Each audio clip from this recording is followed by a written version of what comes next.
Okay, good morning students. In yesterday class we discussed about the second chapter, that is the biological classification. In the second chapter, in yesterday class we discussed about the already all living organisms are classified into 5 kingdoms. One is Monera kingdom, second one is Protista kingdom, third one Plantae, fourth one third one fungi, fourth one Plantae, fifth one Animalia. So these are the 5 kingdoms. All living things are classified into 5 kingdoms now. First one is Monera kingdom, second one is Protista, third one fungi, fourth one Plantae, fifth one Animalia. So in this second chapter, about they given information about all these 5 kingdoms. So we completed first kingdom Monera, and as well as we completed in yesterday class second kingdom Protista. So Protista, about the Protista kingdom, how many groups are there, what are the examples to the Protista kingdom. So everything we completed in yesterday class. Now today we are going to discuss about the third kingdom in this second chapter. Third kingdom, that is fungi. Third kingdom, fungi. Okay, in Telugu we call Shilindra, fungi. Okay, so what are the fungi? What are the characteristic features of fungi? Or fungi యొక్క characters ఏంటి మరి, లక్షణాలు ఏంటి? So here all fungi are heterotrophs. All fungi are heterotrophs. All fungi are heterotrophs. Means they cannot prepare their own food. They can depend on other organisms. If you see all fungi, these are all heterotrophs. Okay, these are all heterotrophs. They can't prepare their own food. They can depend on other organisms. And in these fungi, some are parasites are there, some are saprophytes are there. Parasites means that which can affect on other organism. Saprophytes means especially which can depend on dead bodies of the plants and animals, which can depend on decomposing of plant and animal wastes. That are all saprophytes. Some are saprophytes, some are parasites. Already in 10th class we have learned first lesson, nutrition, food supplying system. Already in that nutrition already we discussed about the what are the differences between autotrophic nutrition and heterotropic nutrition. Autotrophic means they can prepare their own food, but heterotropic means they can't prepare their own food, they can depend on other organisms. But here you can see all fungi are heterotrophs. They can perform heterotropic nutrition. In that some are parasites, some are saprophytes. And some more thing here you can see all fungi are multicellular only. All fungi are multicellular. Multicellular. Multicellular means more than one cell. Already you know unicellular, multicellular. The organisms which are made up of only single cell, that are called unicellular. But the organisms which are made up of more than one cell, that are called multicellular.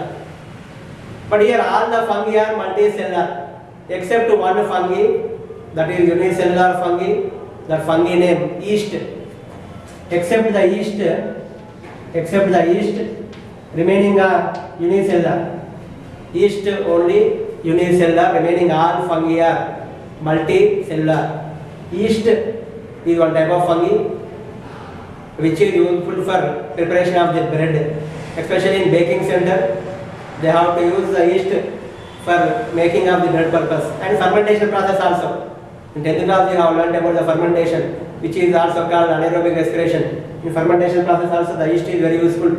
But except the yeast, remaining all multicellular organisms only. Okay. So here, if you see, some fungi are filamentous.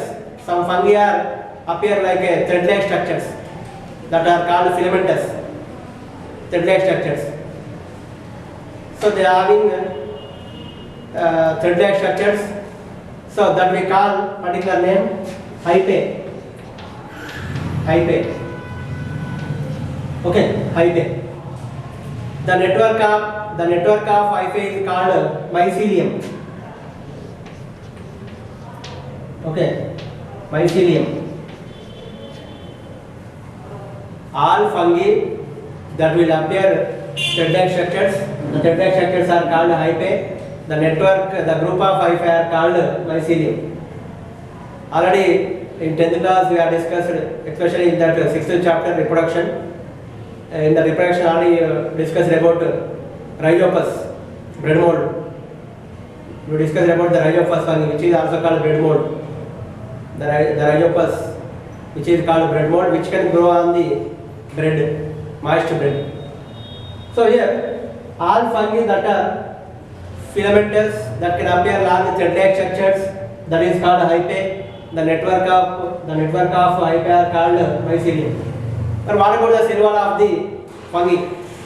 If you see the cell wall of the fungi, already you know that each cell contains, especially each plant cell contains cell wall. Cell wall after cell membrane is there. But what about in animal cell? Animal cell they have only cell membrane. But here, what about the cell wall? The cell wall is made up of, the fungi cell wall is made up of chitin. The cell wall is made up of chitin, which is one type of carbohydrate, chitin. And if you see the some are saprophytic, some are parasitic. The cell wall is made up of chitin. So this is the primary information about the fungi. So this is the general information about the fungi now. So this fungi kingdom divided into 4 groups. Those who hear those who listen the YouTube classes, you got an idea. So yesterday class, day before yesterday class we discussed about Protista kingdom. The Protista kingdom is divided into 5 groups. Day before yesterday class we discussed about Monera kingdom. The Monera kingdom divided into 4 groups. But here the fungi kingdom is divided into 4 groups now. The fungi kingdom is divided into 4 groups. And what are the 4 groups are included in this fungi? This fungi includes 4 groups now. Okay, the fungi kingdom has 4 groups in radiation. So what are the groups are there? Here, Phycomycetes. Okay, Phycomycetes. Phycomycetes, the first one. Second one, Ascomycetes. Ascomycetes, Phycomycetes, Ascomycetes. Third one, Basidiomycetes. Basidiomycetes. And last one, Deuteromycetes. Last one, Deuteromycetes. So these are the 4 groups which were included in the fungi kingdom. Total fungi kingdom is divided into 4 groups. First group is Phycomycetes, second group is Ascomycetes, third one Basidiomycetes, fourth one Deuteromycetes. So these are the 4 groups which were included in the fungi kingdom. And what are the organisms are included in these 4 groups? And what are the characteristic features of each group? So we are going to discuss about each and every group. So what about Phycomycetes? What are the characters of Phycomycetes? What are the examples of these Phycomycetes? What are the characters of the Phycomycetes? So first, Phycomycetes, I am going to explain about the characters of the Phycomycetes. So here you can see these Phycomycetes are aquatic. This can present in aquatic. Aquatic means which can present in water. Aquatic, either fresh water or marine water. All are aquatic only. Some Phycomycetes are growing and decomposing of wood. Decomposing of wood which is in moist condition. Suppose if you keep wood in moist condition, no, immediately the fungi will form. So this type of the fungi will form. So these Phycomycetes also grows on decomposing of wood. Decomposing means which is decaying. Suppose if you keep the wood in outside environment, because of the moisture present in the environment, some fungi will grow on the wood. So this type of the fungi will grow and decomposing, means decaying. Okay, decaying the wood in moist conditions. అంటే తడి ప్రదేశాల్లో మనం వుడ్ని పెడతాం, దానిపైన fungus grow అవుతుంది. Okay, and maximum all are aquatic, and here some are parasites, some may cause different type of the diseases in plants. Some are parasites,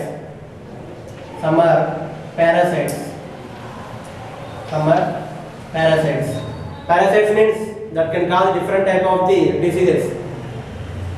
So here these phycomycetes we can call with another name. These phycomycetes are also called algal fungi. What we call algal fungi. These phycomycetes also we called algal fungi. Now what is algae? You know that algae which is present in the pond water or river water or lake water, which is able to perform photosynthesis. But here these phycomycetes we can call with another name, that is algal fungi. Okay, these phycomycetes are growing aquatic environment. Some that can grow in decaying of food. Some are parasites which can cause different type of diseases in plants. And these phycomycetes also we call algal fungi. Phyco, in the name only there. Phyco means plant. Plant means algae. So these phycomycetes are also called algal fungi. So next, what about the reproduction process? How the new fungi will grow? Here the reproduction process. What about the sexual reproduction? What about the asexual reproduction? So here you can see the two types of reproduction process are there. The asexual reproduction means vegetative reproduction is carried out with the help of spores, with the help of two spores that are called asexual spores. The asexual spores we call with particular name, that are zoospores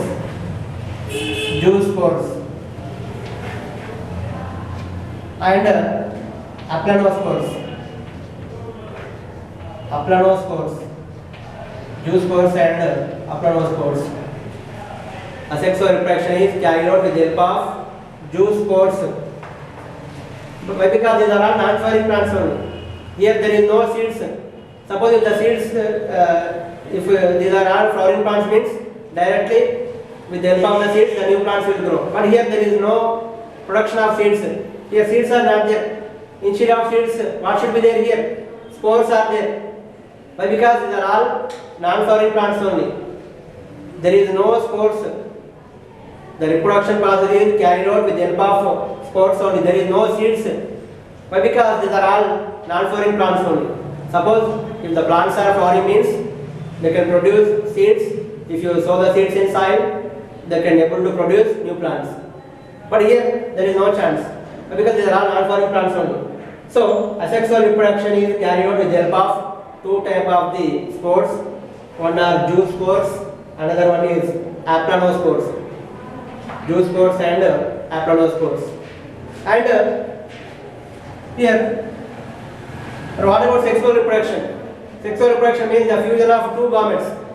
Here the sexual reproduction is carried out, the zygospores, which are formed by the fusion of gametes. By fusion of the gametes, the sexual reproduction is going on. But here, gametes are two types. Suppose if all the gametes are same size, means that we call a particular name, that are called isogamous.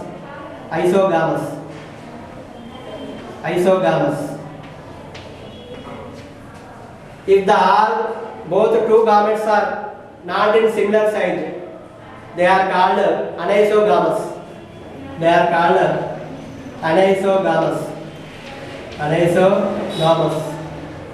Isogamous and anisogamous. Okay, anisogamous.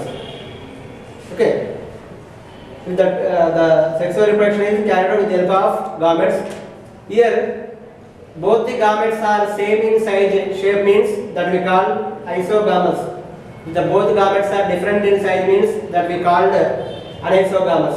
Iso means same gametes, aniso means dissimilar gametes. Okay, these are the characteristic features of Phaeacomycetes. But what are the examples? Okay, the best example, Mucor, Rhizopus. Already you hear the word Rhizopus. Okay, Rhizopus, which is also called what? Bread mold. Rhizopus is also called bread mold. Rhizopus, which is also called bread mold. Okay, and another example, Albugo. Albugo, which is the fungi which can damage the mustard leaf. Mustard means avar.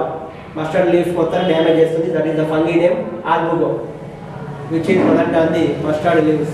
Okay, these three examples you can remind. First, once again you can remind the Phaeacomycetes. All are aquatic. Some are present in decaying of wood, which is in moist conditions. Some are parasites, which can cause different type of the disease in plants. These are also called another name algal fungi. Phaeacomycetes are also called algal fungi. The sexual reproduction is carried out with the help of two types of the spores. One is zoospores, another one is aplanospores. Sexual reproduction is carried out by the fusion of gametes. Here the gametes are same size means that is isogamous. If the gametes are different size means that are anisogamous. The best examples are, one is Mucor, the second one Rhizopus, which is also called bread mold. Bread pen grow fungi on bread mold. Okay, for that 10th class 6th lesson, lab activity already studied lab activity diagram. Okay, next Albugo, which is a fungi grows on the leaves of mustard plant. Avara chettu yokka leaves pane grow avutundi. Mustard plant yokka leaf pane grows, that is the fungi name Albugo. So this is about the Phaeacomycetes. Very simple. Just you should remember the characters and you should remember the examples. Now we are going to start now coming to the Ascomycetes. Okay, Ascomycetes. Ascomycetes. Where these Ascomycetes that can grow? These Ascomycetes that can grow in all type of environments.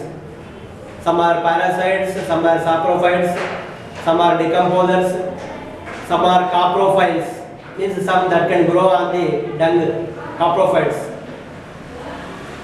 So here in these Ascomycetes, some are unicellular. Best example, yeast. Yeast is a fungi which is unicellular. Here some multicellular organisms also there in these Ascomycetes. Best example, penicillium. From the penicillium we are able to produce antibiotic. The antibiotic name what? Penicillin. Alexander Fleming, which he prepared the antibiotic penicillin from the fungi name penicillium. So here yeast is in this group, Ascomycetes. Yeast is a unicellular organism.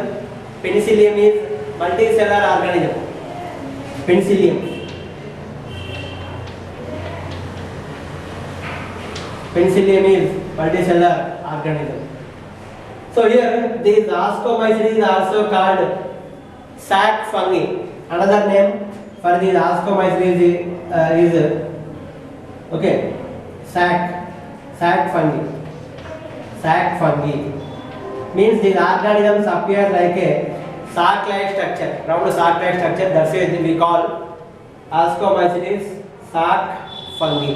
Here what we call Phaeacomycetes? What is another name of Phaeacomycetes? What is another name of Phaeacomycetes? Algal fungi. But what is another name of Ascomycetes? Sac fungi. Very good. Sac fungi. So, but what are the characters? This is also called sac fungi. But what about the reproduction process? See here, the sexual spores are called conidia. Here you can remember the word conidia. Conidia. Asexual spores here we call with a particular name, that is conidia, which is growing on a special structure, conidiophore. Asexual spores we call conidia. This conidia will grow on a special structure that is called conidiophore. Conidiophore. Okay. These are conidia. These are the asexual spores. With the help of conidia, asexual reproduction means vegetative reproduction is going on. But what about sexual reproduction? The sexual spores are called ascospores. In the name only there. Here, sexual reproduction is carried out with the help of sexual spores that are called ascospores. Ascospores. With the help of ascospores, the sexual reproduction is going on. These ascospores are arranged in a special sac-like structure that are called asci. Okay, these ascospores are present in a special sac-like structure that is called asci. This asci is growing on a special fruiting body that are called ascocarp. Ascocarp. So remember, these two are this is about what man? Asexual reproduction is carried out with the help of asexual spores that are called conidia. The conidia that can grow in a special structure that is called conidiophores. So what about sexual reproduction that is going on with the help of sexual spores that are called ascospores? The ascospores are present in a special sac-like structure that is called asci. This asci grows on a special fruiting body that are called ascocarp. Okay, ascocarp. So here, in these ascomycetes, there are three types of ascocarps are there. Ascocarps are mainly three types.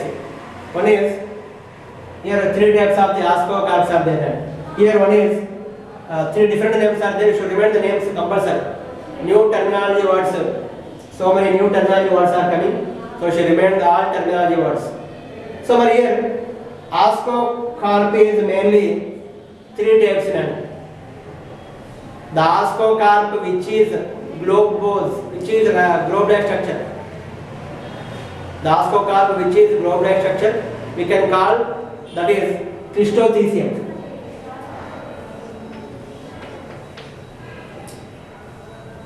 Christothecium. Three names, new terminology words came. The ascocarps are mainly three types. The ascocarp which is globose, which is globe-like structure, that we called Christothecium. The second one, the ascocarp which is a flask shape, that is called